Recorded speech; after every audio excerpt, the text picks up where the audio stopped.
Now to the crisis in the Mideast. High-level U.S. officials are urgently trying to pressure Iran to back down from its threat to launch a retaliatory strike against Israel.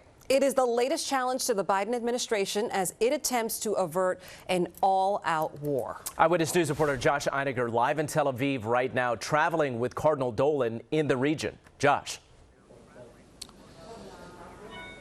And Mike and Charlene, good morning to you. It's afternoon here. It's about 5 o'clock in the afternoon on Friday, the eve of Shabbat here in Israel. It's good to talk to you. We're here in an airline lounge waiting for the Cardinal Timothy Dolan, to emerge. He just landed here in the region. He's going to be touring here for the next week, and he does arrive, as you point out, in a region that is very thick with tension, as thick as it's been at any time since October 7th, because of these threats from Iran. It's unclear if it's saber-rattling or if it's something obviously more sincere and more scary, but Iran, of course, has been threatening retaliation against Israel, which targeted Iranian officials in a third party in a different country several weeks ago.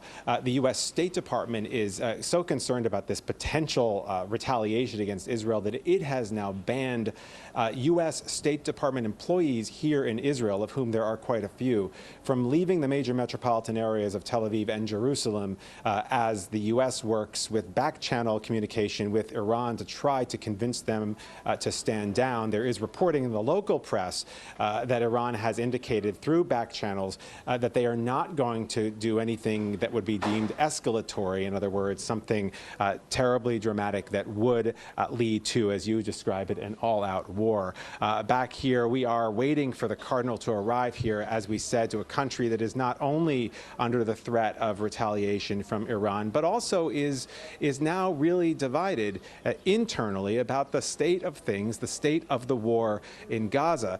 Prime Minister Benjamin Netanyahu has said repeatedly that Israel is behind him. Israel is behind everything that he and his government has done in Gaza.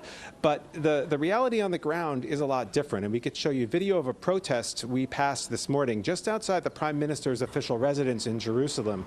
About 50 people. They're there every week on the eve of Shabbat, protesting against the war. They are protesting against the fact that hostages have not been returned. About 134 hostages, most of which are believed actually to still be alive and in captivity. And I'm here with Cardinal Timothy Dolan. I saw you was in Ukraine. Yes, and we are live. All over the we place. have to stop meeting like this. How many frequent flyer miles do you have? Not as many as you, I'm sure. Thanks be to God, we arrived safe and sound. What a beautiful day. Almost Shabbat Shalom. Almost Shabbat Shalom. And I'm going tonight. I'm going to have Sabbath dinner with great friends, Rabbi Michael Miller. Do you know him? A real prominent rabbi in New York who's also here because of family.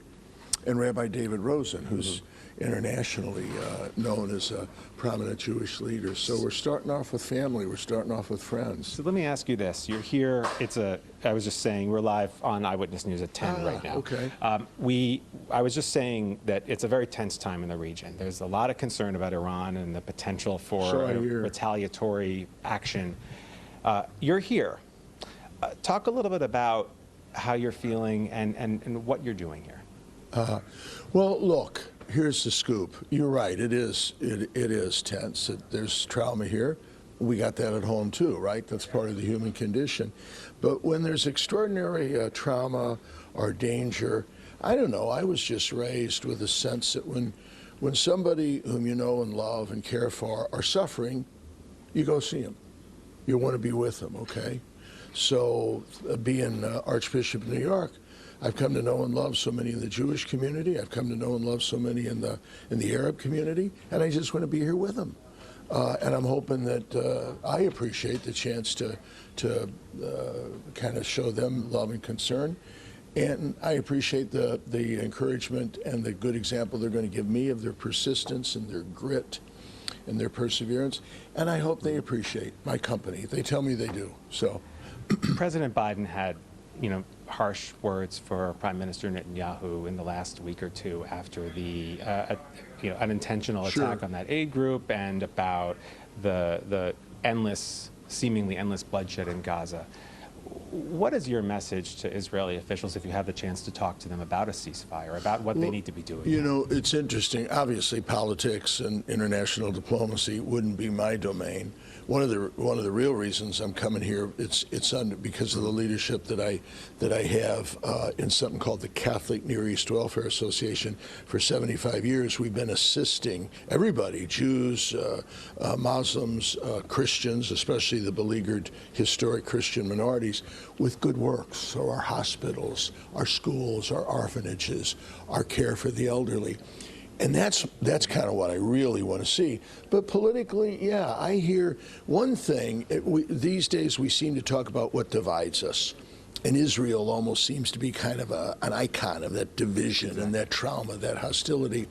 But one thing I find unites everybody is the passion for some type of peace and settlement. I mean, every time, I don't care if they're Jewish friends, if they're Arab friends, if they're Irish friends, when you talk about Israel, when you talk about the Holy Land, they kind of roll their eyes and say, oh my God, when is this going to stop? When can we get some peace here? So at least there's some unity in that, you know? So what is the answer? Because it started on October 7th. You know, that happened. The Israeli government is dedicated to the eradication of Hamas. On the other side of the ledger, you've got 130 plus hostages who are still being held. You've got 30,000 people dead in Gaza. And there seems to be no end to this. Yeah.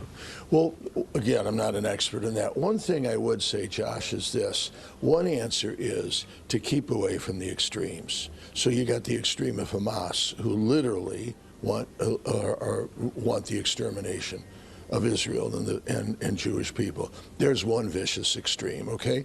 On the other hand, you got extremes that now want to get rid of Palestinians. Both of those extremes we have to avoid, don't we? It's sort of like straddling the Jordan River. You know what? We're trying to bring some sense of peace and security. The answer to that, I don't know. I know one of the answers, what it's not, is to listen to these extremes. Those voices got to be dulled. So who are you listening to this week? You're going to be meeting with? We're gonna meet with a lot of officials on both sides. I'm honored to be. We'll meet with both the president of Hamas and the president of Israel. The president of the Palestinian Authority. The Palestinian Authority. Yeah. Thank you for that correction. See, I told you I'm not an expert on this. But you know, most of the time we're going to meet with religious leaders. I mentioned my two rabbi friends tonight. I'll be with them for Shabbat, and many of the leaders of the Christian communities. You know, here in Jerusalem, you almost got representatives of every Christian community in the world, and to meet with them because they're front lines, okay? To listen to them, to see how we can be of help, to see how we can advocate just causes, to see how we can continue our support and encouragement on our works of charity, education, and healthcare. That's with whom we're going to spend most of our time. Well, hopefully we'll Something be able tells to. me I'll see you again. I think you probably will. Eminence, thank All you right, so much. thank you. Best Way of. to go. Shabbat shalom. Shabbat shalom. Thank you. Thanks for the weather. All right. Beautiful, yes. You saw the Yankees were 10-3, huh? So we get those. Monsignor Vicari is here. Yes. Is that good? Way to go. Thank you, right. Peter. Did you talk to him? Not yet, but I'm going to continue talking to the folks Good in New move. York and let you. Okay. You know Mike La Chavita. Yes, hi, how are you? He's had Our ear thanks to to the ground Josh forever. Einiger with Okay. Timothy Yeah. Cardinal I'm gonna go Dolan back as to they these continue You're the on. coverage Where do you guys stay? live All in right. Tel Aviv. You can look for more reports from Who's Josh. interviewing Josh, we'll you? see you in a little bit, and we'll let you catch up with Cardinal right, Dolan as a lot of work to come.